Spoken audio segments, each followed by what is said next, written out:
여러분 안녕하십니까? 여기는 대치동 스카이 입시교육 연구소장 유홍선입니다.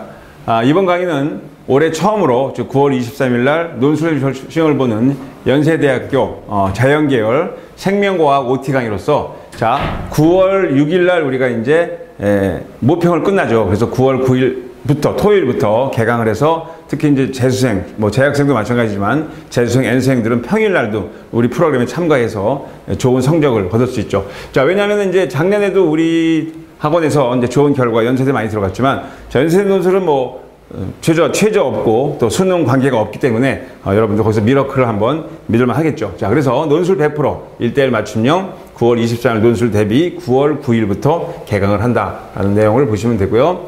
이제 과목별 논술 완성에서는 여기 이제 유형별 전략, 논술 답안 작성 내용들이 나와 있고, 그 다음에 여기 이제 강사진들이 있고 있습니다.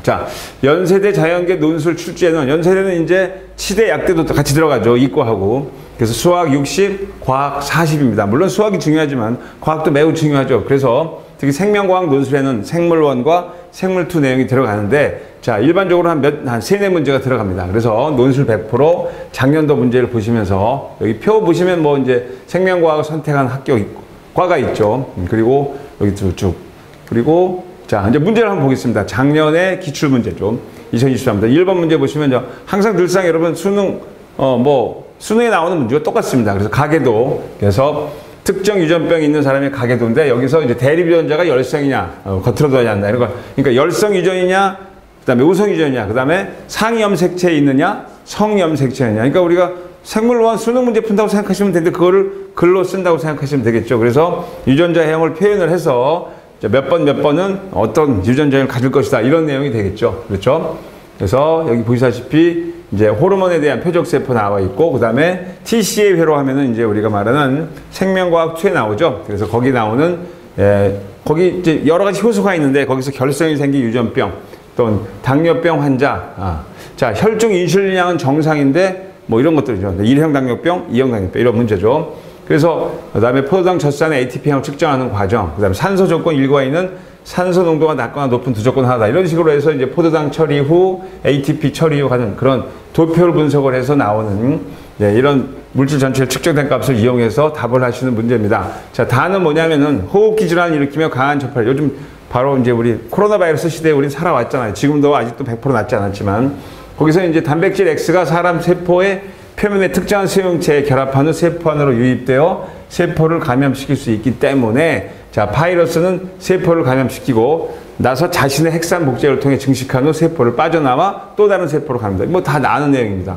그리고 백신 접종을 통해 새롭게 감염된 사람의 숫자는 빠르게 감소하였지만 그러나 일정 시간이 지나면 어떻게 돼요? 또 감염 숫자 다시 늘어나죠. 왜? 변형되기 때문입니다. 그래서 그 바이러스 집단, V의 집단을 A형이라고 명하고 이것을 다시 B형으로 해서 여기 이제 T1, T2, T3 관계에 따라서 표면 수용체 Y와 Z 단백질에 대한 그러한 내용을 인위적으로 결손시킨 세포, 동일한 실험을 수행했다 이렇게 나와 있죠. 그래서 보시다시피 백신 접종 전후 혈청을 각각 얻고 그 속에 항체를 분리시킨 후 정상인 세포를 이용한 동일한 감염 실험을 수행했다고 나와 있고요. 실험은 백신 접종 전 혈청의 항체, 실험 3이죠. 실험 4는 백신 접종 후 혈청 항체를 처리한 감염 실험 수행한 것인데 여기 보시다시피 실험 1, 실험 2 이렇게 나와 있어요. 표가 보는데 이제 표가 이제 A형 감염, B형 감염 나와 있고요. 그 다음에 3은 접종 전 항체 처리, 4는 접종 후 항체 처리. 그래서 이 표를 보면서 바이러스 정량값을 분석하는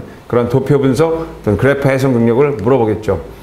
그러면 이제 첫 번째 제시문에서 우리가 어떻게 해석하냐면은 아까 했지만 유전연산 가계도 분석, 그 다음에 상염색체나 성염색체 유전이냐, 또 우성이냐 열성이냐를 보고, 그 다음에 유전병의 종류와 특징 사례를 조사하는 과정, 그 다음에 내분기의 호르몬 특성, 그죠? 그 다음에 우리가 이제 여러 가지 그 호르몬의 특성, 그 다음에 음성 피드백, 기량작용 이런 것들을 봐야 되고, 그 다음에 특이적 방어작용, 비특이적 방어작용 관계, 세포성 면역, 체액성 면역 다 들어가겠죠. 그 다음에 여기 보면 탄소 고정 반응 TCA별에서 산화적 인산화 과정을 통해서 3투로 설명하는 내용.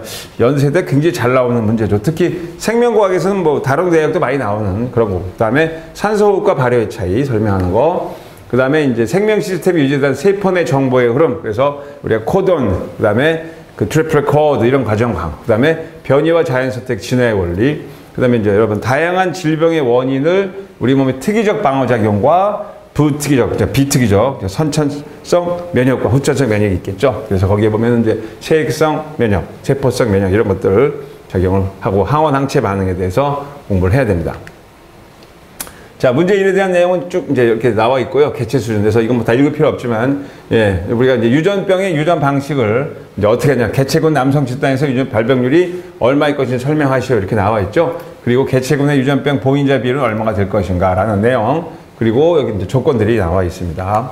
자, 그러면 여기 이제 아까 얘기했지만 유전병 가계도 분석해서 염색체 이상과 유전자 이상에 일어나는 유전병의 종류와 특징, 그다음에 진화의 근거를 조사하여 변이와 자연선택, 진화의 원리를 설명하는 그런 내용이 되겠고, 자, 문제 2를 보면은, 자, 제시문 아까 나와 있죠? 거기서 샘플 ABC에서 산소 조건 1을 해서 근거와 함께 추론하라고 했죠. 그래서 물질 대사에 관한 질병을 조사하고, 그다음에 대사성 질환에 대한 예방, 그다음에 올바른 생활 습관, 그다음에 내분기계 호르몬의 특성을 이해하는 그런 과정, 그다음에 신경계와 내분기의 차이점, 그거 특징과 공통점 이런 것들을 설명하는 그런 내용이 되겠습니다. 그래서 여기 쭉 나와 있지만 질병에 대한 예방과 치료 사례를 조사하여 발표할 수 있고, 그다음에 세포과 광합성 탄소 고정작용, 이건 생물체에 100% 나오는 거죠. 그래서 TCA 회로, 특히 산화적 인산화 과정, 삼투압으로 화학, 그러니까 생화학 내용을 설명할 수 있어야 되고, 뭐 실생활에서 산소호흡과 발효의 차이, 여러분 다 알 수 있겠죠?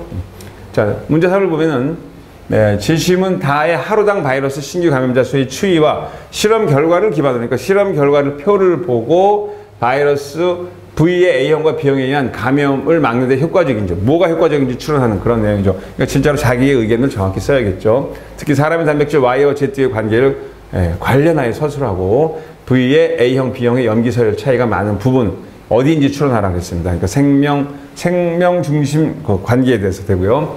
그래서 여기 세포 내 정보의 흐름에 대한 내용들을 정리하시면 되겠고, 그 다음에 살충제 내성 세균, 그렇죠? 이런 것들을 여러분 돌연변이 관계 이런 것들을 체계적으로 설명할 수 있는 그런 내용이 되어 있고, 그다음에 문제 3은 아다시피 여기 질병의 원인, 그래서 특이적 방어작용, 비특이적 방어작용, 백신의 작용과 항원 항체의 반응, 그래서 면역, 1차 면역 반응, 2차 면역 반응, 그 다음에 염색체 이상과 유전자 이상에 의한 병들 있죠. 그다음 염색체 돌연변이, 또 염색체 이제 여러분 전자, 뭐 결실 이런 것들을 설명할 줄 알아야 되고, 그다음에 진화의 증거를 조사하여 변이와 자연 선택에 대한 진화의 원리를 설명하는 그런 내용으로 보시면 되겠죠. 자, 그래서 문제가 한 3-4문제가 나오지만 생명과학 1과 생명과학 2가 병합돼 나오는데, 특히 그 가장 중요한 거 광합성, 그다음에 TCA 회로, 세포호흡, 그다음에 그 발효 이런 관계들을 정확히 설명하고, 또 세포 내 정보의 흐름, 특히 요즘은 이제 그 코로나 바이러스 시대가 돼서 그 도표 분석하고 그 치료하는 과정이 어디가 더 우수한지 이런 것들을 나타내는